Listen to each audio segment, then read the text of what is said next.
Duas crianças brincavam no quintal. Uma magrinha e uma gordinha. Para vocês, eu era qual? Acertaram, a gordinha. E aí a gente vinha correndo com calcinhas bunda rica, feitas pela minha mãe. E o meu pai, que nos tinha ensinado previamente algumas poesias, dizia: meninas, declame a poesia para as visitas. A gente dava um passo à frente e dizia: de Catulo da Paixão Cearense, a flor do maracujá. O maracujá já foi branco, eu até posso afirmar, mais branco do que a coalhada, mais branco do que o luar. Quando as flores brotavam nele, lá para as bandas do sertão, o maracujá parecia um ninho de algodão. Um dia, faz muito tempo, um mês até, não me lembro.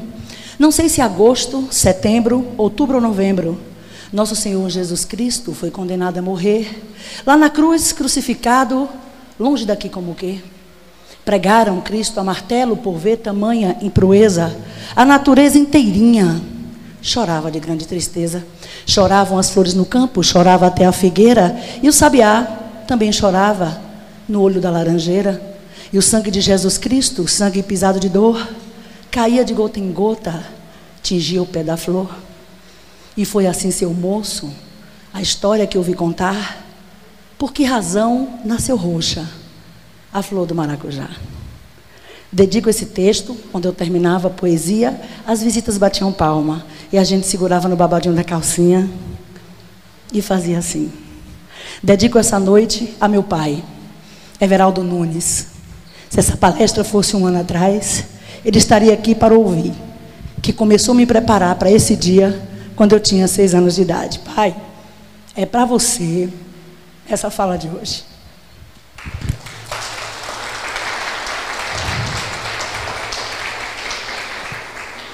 Pequena, eu queria ser inteligente.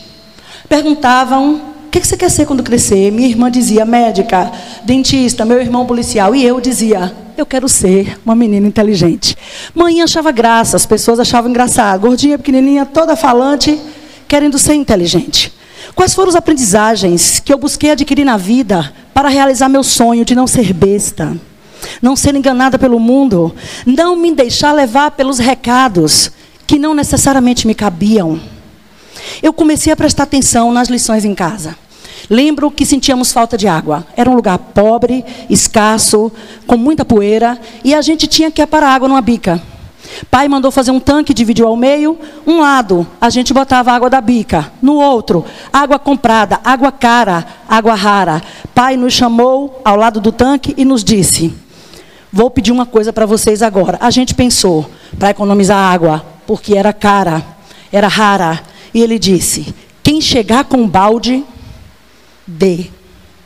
Primeira lição para ser inteligente: dar aquilo que me é caro e me é preciso.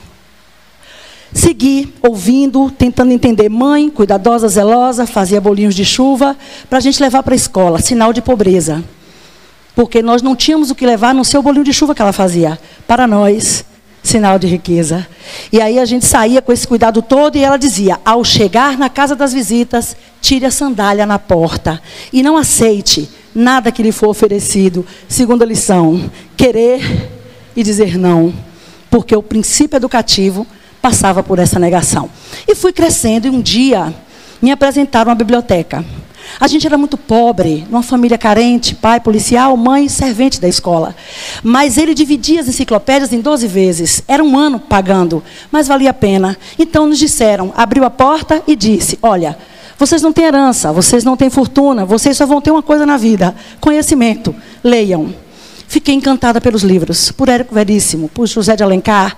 Fiquei louca por Machado de Assis. Tinha receio de ler Jorge Amado, porque nas primeiras linhas, palavrões. E eu sou de um tempo que gente educado não falava palavrão. Mas o que me encantou mesmo foi a Barça. Abri a Barça como se eu estivesse mergulhando no mundo. E pensei, com os conhecimentos que o meu pai vem passando e as lições, com a educação e os modos que manhã vem dizendo, e com a enciclopédia eu não serei burra, eu serei inteligente. Mas alguém me disse que eu precisaria frequentar a escola, porque os saberes adquiridos em casa não dariam conta de eu dar conta do mundo. E aí eu fui para a escola. O que é escola para mim? Primeiro, a escola é um lugar. Depois, a escola é um não lugar. Depois a escola passa a ser um espaço de disputa. Por fim, a escola é um terreno que me ensina a ignorar o mundo. Vamos para o primeiro espaço, é um lugar. A escola é um lugar onde se ensina disciplina. A escola é um lugar onde se transmite o conhecimento acumulado ao longo de muitas gerações. A escola é o lugar que a gente aprendeu na infância, que era a porta, que era a estrada, que era a janela, que eram os espaços que abririam o mundo para a gente. Que estrada a escola pode ser? Se no momento que você traspassa o portão, ela te rompe, ela te parte, ela ignora aquilo que você é, para você virar aquilo que ela deseja. A escola, então, é um não lugar. É o lugar da negação de mim mesma. É o lugar onde eu tenho que me partir para caber. Onde eu tenho que me ignorar para dar certo. Onde eu preciso me omitir para não ser vítima da chacota. Então eu era a mais nova da sala, não ganhei cartilha. A última a ser matriculada, a caçula da sala, passei todo o primeiro ano sem cartilha. A escola era um não lugar. A mais gordinha. Então era interessante que eu ficasse sentada e quieta, ou que eu fosse no mínimo muito inteligente, muito esforçada, para que os apelidos corriqueiros aos gordinhos não pairassem sobre mim. A escola, ela é um não lugar a partir do momento que ela diz a mim: você, menina e pobre, não pode sonhar. Porque aos pobres não ficaram sonhos, ficaram trabalhos. E a escola, na condição de não lugar, daquele espaço que nos ensina na porta da sala problemas, você deixa lá fora. Eu comecei a perceber, não imediatamente, mas com uns 20 anos de docência. Comecei a perceber que a escola era aquilo que Eduardo Galeano, grande poeta latino-americano, que nos ensinou sobre a nossa própria colonização, que nos disse que deveríamos ter cuidado com as histórias que nos eram contadas. Em seu livro Dos Abraços, dentro de um texto chamado Paradoxos, ele diz: as escolas, como centros de ensino, ensinam a ignorar. É nesse não lugar que eu resolvi existir como profissional. Eu não queria ser professora, eu queria ser advogada, eu queria ser jornalista, mas eu era pobre. Pobre na perspectiva que se entende não ter recursos para pagar os meus sonhos. Rica na perspectiva de ter uma família cheia de interesse, uma biblioteca no quintal e conhecimentos para comunicar as minhas ideias. Mas isso não foi suficiente na única escola particular da cidade onde eu morava. Porque quando meu pai me pegou pela mão e me levou na escola para eu ganhar uma bolsa, porque só estudando com uma bolsa, numa escola privada, eu poderia realizar o sonho da menina pobre que queria ser advogada ou jornalista, disseram para o meu pai: o boletim dela é muito bom. Ela parece ter um excelente desempenho, é falante, simpática, mas ela não vai ganhar a bolsa. Na minha cabeça, bolsa era um acessório cheio de borboleta e flores. Eu já estava me imaginando saindo da escola com a bolsa. Mas bolsa era a oportunidade do pobre estudar onde ele não pode pagar. E como meu pai havia sido contra, na política anterior, ao candidato que aquela escola apoiava, foi dito a meu pai: ela não poderá ter bolsa. Negada a bolsa, eu fui fazer o magistério. E briguei com os meus professores de didática por já compreender o não lugar que a escola era. O centro de ensino que ensina a ignorar. E aí a minha professora de didática disse: vão para as escolas aonde vocês vão estagiar. E lá façam uma espécie de sondagem.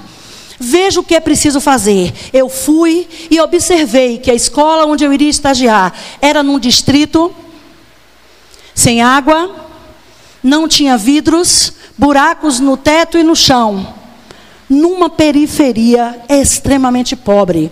Voltei para a sala de aula e falei: Pró, esse é o retrato da sala. E ela disse: maqueie, cubra, enfeite para que ninguém veja. Que lição dolorosa e que forma interessante de ratificar a fala do poeta. Então eu maquiei a sala. Não tínhamos condições econômicas, pedimos cartazes emprestados e conseguimos doação de um papel metro e fizemos toda a maquiagem que aquela sala precisava e que o estágio do magistério me pedia. E aí estamos lá organizando tudo isso. Entra eu na sala de aula, no tempo das vacas magras, toda vestida de farda de estágio. Bom dia, gente, tudo bem? E o que foi que eu vi? crianças pobres com latinhas aos pés das cadeiras. Perguntei, queridos, vocês estão com essas latinhas? É para fazer lembrança? Não, pró. É para levar o resto da comida para casa. Nossos irmãos não estudam, então não comem. Mas nesse cenário, aonde eu maquiei a realidade para apresentar um estágio, a realidade gritou mais forte e me ensinou ali que eu poderia não apagar os retratos preto e branco. Eu poderia não ter condições de sanar a fome daqueles meninos. Eu poderia talvez jamais deixá-los em condições de enfrentar o mundo dignamente. Mas ali eu prometi que o sol que eles viam quando eu entrava, sol seria. Fiz a promessa de que aonde eu estivesse como professora, eu seria encantante através da palavra. Ainda que o cenário não permitisse, eu daria conta de dar, oferecer, promover, organizar uma educação com sentido. E desde então, esse é o meu objetivo como educadora. Aprendi desde cedo, desde o limiar desse tempo de magistério, aprendi que não adianta ensinar sobre senzala, pelourinho, escravidão, se o meu aluno não der conta de reconhecer o negro como indivíduo ao seu lado. Aprendi que assim como as escolas se esmeram em ensinar os fenótipos dos bichos, de nada adianta se o menino arrancar o couro do gato vivo e jogar sal na pele do sapo. Não houve sentido se ele não entender que animais precisam de proteção. Aprendi que se eu ensinasse ao meu aluno que uma molécula superior é capaz de destruir um lipídio composto, um detergente limpa uma gordura, não é significativo se os meus alunos não entenderem que tarefas domésticas não foram feitas só para mulheres e que mesas onde as louças chegam limpas e saem sujas são espaços de debate, construção, convivência e comunhão. Após 35 anos como docente nas redes pública e privada, aprendi que as escolas não precisam ser destruídas, mas os seus muros precisam ser transpostos. Por quê?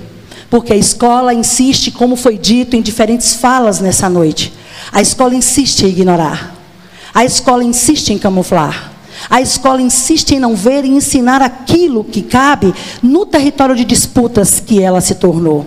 Ela é o lugar onde o Estado realiza suas promessas. Ela é o lugar onde os currículos realizam suas deficiências. Ela é o lugar onde as famílias demonstram os seus limites. Ela é o lugar onde os professores se esmeram para passar os seus saberes. Ela é o lugar onde os jovens se esforçam para sonhar.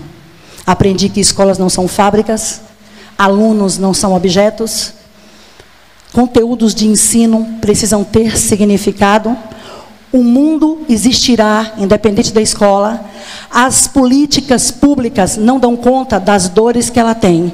Aprendi que escolas não modificam sociedades, escolas afetam indivíduos, que afetados serão capazes de alterar as realidades e formar mundos. Um dia, eu levantei a mão e fiz uma pergunta à professora. E ela me tirou da sala, chamou a minha mãe e disse: vamos cortar as asinhas de Gláucia. As minhas asas estão aqui. Se você olhar atentamente, poderá vê-las. Mas só são capazes de ver as minhas asas quem as tem. E você? O que aprendeu, apesar da escola? Espero, sinceramente, que uma das lições tenha sido: mantenha asas vivas. E a segunda, com as suas asas, sobrevoe os muros. Muito obrigada.